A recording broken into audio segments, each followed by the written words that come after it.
To kick off now, we've got a very special guest today. Somebody that I have the opportunity to call my friend, and I'm so proud that I can do that today. He's somebody that I've grown up watching, an absolute top legend, a leader that I look up to, that the entire nation has looked up to, one of the best cricketers that we've seen growing up.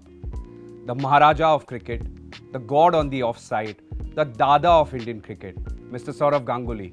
Welcome, Dada. I mean, this is an absolute dream come true. Dada at Lords, I'm getting this exclusive experience to interview you. Can't get better than that, right? It's an absolute dream come true. So I'm going to take a moment because I need to accept this. But, our first section, Dada, is about you as the legend, right? And with now that's exclusive, which is our podcast, we want to ensure that our fans are able to take something back from your personal journey so that they can apply to their own life and excel at whatever they're doing.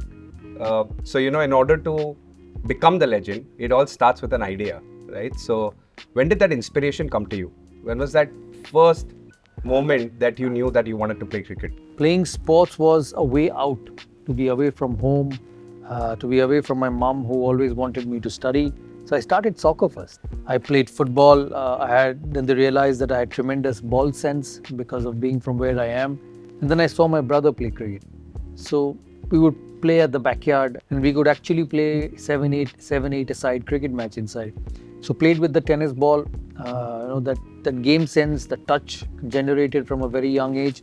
And then my father took me to cricket. Okay. So my father took me to cricket and I did not know I would play at that stage. You don't. When you're 16, I was younger, 14. When you're 14 at that age, you don't know about life. You just go, you just turn up and do what. So you started playing cricket when you were 14? Maybe younger. I started playing tennis ball a lot younger. Okay. And from that point of view, just played. Never thought I'll play for Bengal, for state. It was an opportunity to get away from my mom. Because every time I would come home, she'll open the Bengali book or the history book or the geography book. Till I actually played for India, I did not think it to be a career. So Dada, that brings me to my next question, because, whether you want to be a lawyer, a cricketer, a dancer, an actor, once you've got that inspiration, it's important to acquire the skill set, right? So training is extremely important. So can you walk us through your initial training and, how did you constantly enhance that level what you to see play at the top level? What do you see cricket today? Yeah. In my generation, or even when you have the greats of Gavaskar, Sachin, Kapil, had no facilities. And we used to train under the rampart, as they call it in Calcutta. It's those wooden stands where East Bengal played Mohun Bagan, those football matches. And there were matting wickets underneath, 2 cement pitches, matting wickets. They rolled out the mat and you kept playing. And I think that's the same story with everyone. Old coaches who loved the game would come and tell you how to play front foot, how to play back foot. But, you just played. You just played and no training. I don't remember running around the ground once. All the running happened during fielding. Yeah. So they would take you, give catches, give slip catches, you're batting, bowling, and that's it. So that's how it started. There was no formula. The coaches did not know what the formula was. Maybe that was a blessing in a way because it kept your natural instincts. Yeah. Sometimes we coach too much and get players and athletes to play in a certain way rather than letting them be natural. What a Kapil Dev was, what a Gavaskar was, what a Tendulkar was, natural. And I went through various steps of Ranji Trophy, then realized people started recognizing me on the streets when I played for Bengal. Hey, Ganguly plays for Bengal. So that's how the interest started and I kept playing. So, that actually brings me to my next question, which is about discipline. So, I've had the amazing opportunity of getting to know you personally over the last few months and the last year. And, I see that you've got a lot of discipline in life, whether it's your sleeping habits, whether what you eat, your fitness, etc. I'm sure this must have probably started on at a younger age. No, the discipline was at a younger age because of the family I came from. Okay. I came from a very old conservative Bengali family. Nightclubs, hadn't seen nightclubs then, were not allowed to go out of home after 10 o'clock. My grandfather used to come home at 9:30 from work and then he used to count every cars in the house. And we had a lot of them those days. And the gatekeeper used to be told that whoever comes late, report. Yeah. So I never went out. So when did you really pick up when did you get disciplined in life and just thought that I need Cricketing discipline, when I started playing first class cricket, go regularly to training, do fitness. My father guided me a lot because he, being in the organization, would appoint trainers for me during the off season, go and run. So the discipline was there because evening I had to come back and study. My mother wouldn't let me go anywhere. That's why I tell young kids these days that you must study. Yeah. Playing and studying is possible provided you keep the phone away. Correct. Provided you stop watching cable television. There was no television in our days. Even when I played first class cricket, we used to go in such remote places that no nightlife existed. Only nightlife meant a small Padaka restaurant where you get chai and omelette and toast. That was nightlife. Dada, once you've kind of, there's a lot of talent. Once you've got the discipline in place, etc., you have to constantly train. But I think one of the important aspects for anybody to be successful is partnership and teamwork, right? And what we've seen is you've had the most successful partnership with Sachin, right? Yeah. And Sachin, Rahul as well. Sachin was probably a lot more. I first met Sachin when he was 14-year-old and I was 14 as well, maybe younger. At the MRF Pace Academy, Dennis Lilly had come to find young fast bowlers in India, and our association sent us both. When you stay, and we spent so much time together, all of us, me, Sachin, Rahul, Anil, we would spend 6-7 months of the year together. So it was important to be friends. So I think the trust developed over the years, and that showed in the cricket. He was a far better player than I was, and I always believe in life. If you partner with somebody who's better than you, you become better. It's really humble of you to say that, Dada. No, I mean it. And the best thing about both of us playing is I play the way I knew it. And did not want to play the way he played because everything was so easy at the other end. I think more than 220 games as an opener in one-day cricket. Still the best of friends, and maybe we don't get to meet each other so much because we live in different parts of the country and obviously not around much. But that he's someone who he has played for 15 years, seen very closely for so long. There's a trust there. I met Dravid at the test today, and I was asked to ask him questions. I felt so uncomfortable. Yeah. I said, "Boy, you nick deliveries outside as well. So what questions are you asking?" So, but I think it's the trust and the friendship which develops over the years. So actually, I'm glad you said that because one of my first cricketing memories growing up was your debut, right? It was one of the earlier games I think that I've become old. was First cricketing memory, my debut. So, as a leader, it's very important that I'm able to inspire my team, get the best out of them, teamwork, discipline, all of that. But, leadership has its own challenges. For young leaders like me, we want to draw inspiration from legends like you. So, are there any tips or are there any guidance that you can give us? I have learned leadership throughout my tenure as a leader. For me, leadership is about managing the people who you work with, how you handle them, because everyone's different. Yeah. Everyone's different. I get a call from Bhavesh 2 hours before the program. He wants me to leave 2 hours before the program, and I keep telling him that I'll be on time. He doesn't believe I'm going to be on time, but I still make it on time. But I still don't get angry with him. And it's the same thing with a lot of players. I had Dravid in the side who was a different individual, so quiet, so disciplined. Then I had Yuvraj in the side, who was a young boy who came in. You don't expect both of them to behave the same. Yeah. You don't expect them to lead a life the same. All what mattered to me was what they did on the field. Yeah. And I would look after them. I would be kind to them. If they make mistakes, I'll find a way to hide it. And just got them to have enough trust in me so that they gave the best for my team. Because at the end of the day, I alone cannot win a cricket match. Yeah. It's the next 10 with me who are going to do it.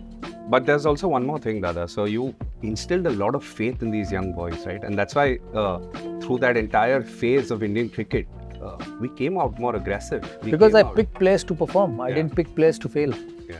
I go to Monish and say, you will play for India with the mindset and the belief that you'll win games for me. Correct. I will not pick you saying, 2 match, nikal denge, dusra aa jayega. I never believed in that. Yeah. I'm wasting my time. I won't get performance. and I will not be successful either. Yeah. Firstly, I'll pick you if I believe you can do it. And then once I pick you, I'll do everything to make you successful. You know, Dada, you've had highs and lows, but you've always found a way to bounce back stronger and harder. You know, stress is a reality of life that everybody faces, but it's about how you come out of that stress successful and victorious. Truly defines your character. Can you give us any kind of insights in terms of how you dealt practice. with it? It's about practice. You practice to succeed. Yeah. If you don't, you'll be stressed forever. Yeah. You know, when you get into that ground at 10 o'clock in the morning, you must train to be perfect, not just train and go home. And once you start doing that, you'll get less stress. And you know, over the years, because I was pushed at deep ends to do difficult jobs, I have this enormous faith in me. That's amazing. Yeah, it sounds a little bit like Karam Kal Phal Ki Asha Mat Rakh, right? Yeah, Just keep doing and it. even, you know, I got dropped in 2006 for a period of time, and I came back to South Africa to play the Test series. Some of my friends would say, "Why South Africa?" Yeah. You know, it's quick, it's pacey, it's bouncy. They have the best fast bowlers then, not this current crop of South African team, but they had Pollock, Antony, Steyn, Callis. Phenomenal bowlers. Yeah, phenomenal bowling attack. And we never saw spin till the 78th over. 2 overs of spin to get to the new ball and back to fast bowlers again. So, you know, I had this enormous faith that you give me a cricket bat, I'll score runs. So, before I move to my next section, because you spoke about spin bowlers right now, you know, the memory of you coming down the wicket to spin bowlers, you know, it's legendary. And the straight sixes. And you know, when I was young, I was never like that. Yeah. When I played first class cricket, I was never like that. You know, as I kept playing international cricket, test cricket, I got this faith. When I stepped out, honestly, trust me, when I stepped out, I did not think that long on, long off existed.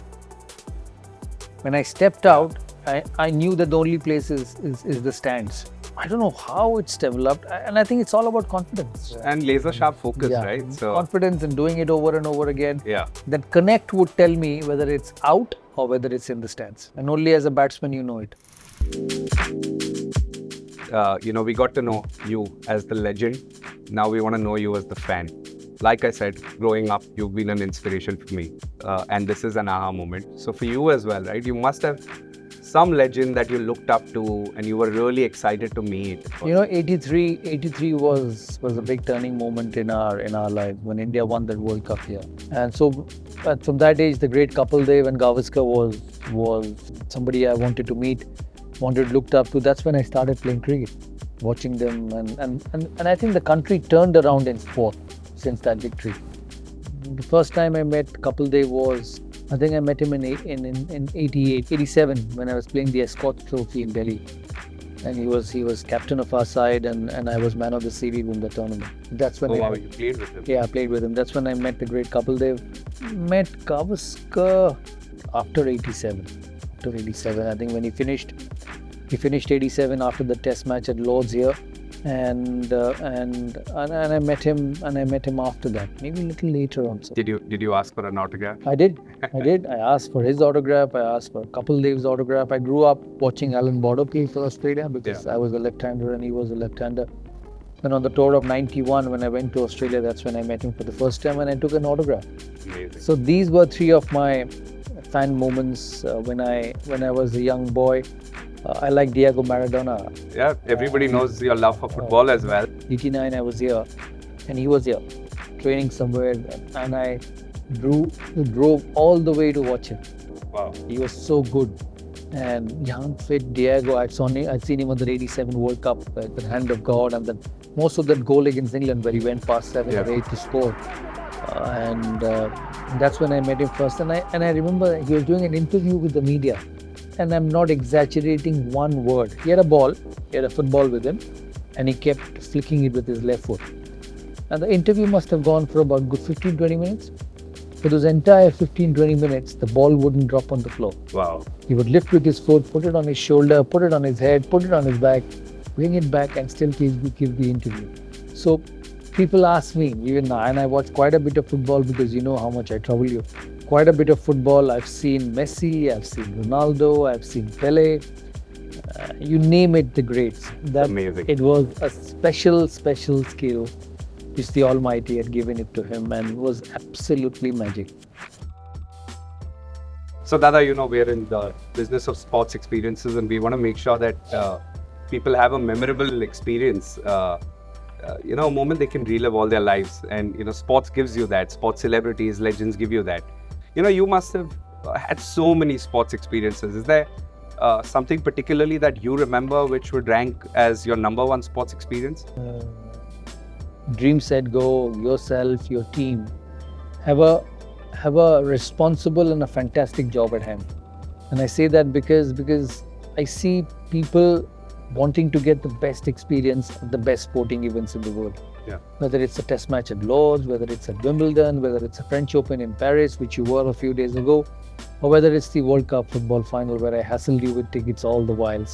And that's what people look for, because that's what brings them back to the sporting ground. And I have seen cricket matches at Eden Gardens sitting on those cemented floors when Eden had cemented seats. And the associate and annual membership, you have to go out and get your drink and jhalmuri and food, and people who would go around with popcorn. In those days they were allowed. Now it's not allowed because you keep throwing the bottles in the ground. So I can see the difference in experience, and to get good people in the ground. It's a culture which India is starting to develop, but it's a culture which needs to probably go another step further. It will fill stands. If people know that they can come in, watch cricket peacefully, get food, have a good day out, and still go back home fresh, the stands will be full. We don't have that problem in India because they just come irrespective of what's happening. You saw the IPL final, so much rain, so much water, they were sleeping in the stations and on the road to come back and watch Gujarat and CSK play the next day. But if you give them experience, there'll be nothing like it. And I've had some fantastic experience watching it and watching the Wimbledon.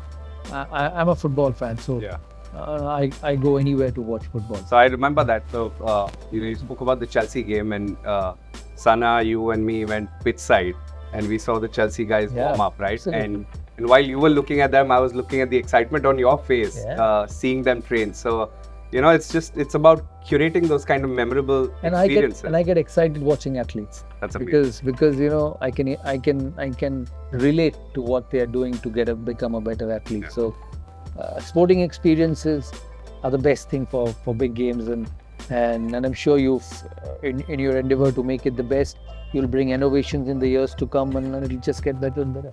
So Dada, we've got 3 pictures for you, right? And we're going to show you that picture, and we want to know what is going on at that point. I was just teaching him how to bat.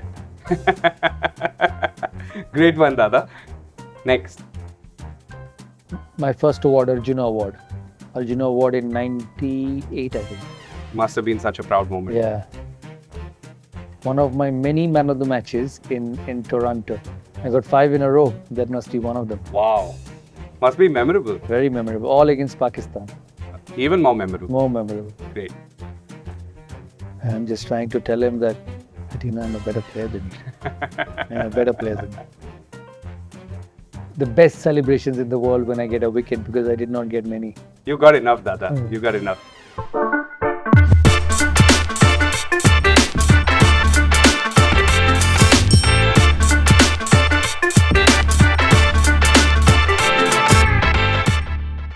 Just before we let you go, we've got one more. It's always rapid fire. Yeah, it'll be nice. You can't have a chat show and not have a rapid fire. So we basically call it on the spot, right? So we're going to put you on the spot. I'm going to ask you a couple of questions, and let's see what you like more. Okay. Right? So simple ones, Dada. We'll go really fast. Right? Summer or winter?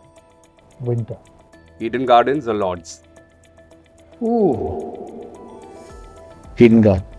Scoring a century or picking up a 5-4? 5-4, because I was not good at it. We picked up still more than 130 international wickets? Yeah, more. Your debut as a player for India or your debut as a captain for India? Player for India. Mohan Bagan or East Bengal? Great. Both, otherwise the supporters will start calling me up. Both, but I am attached to Mohan. Mishti doi or Rasgulla? Both. One for lunch, one for dinner.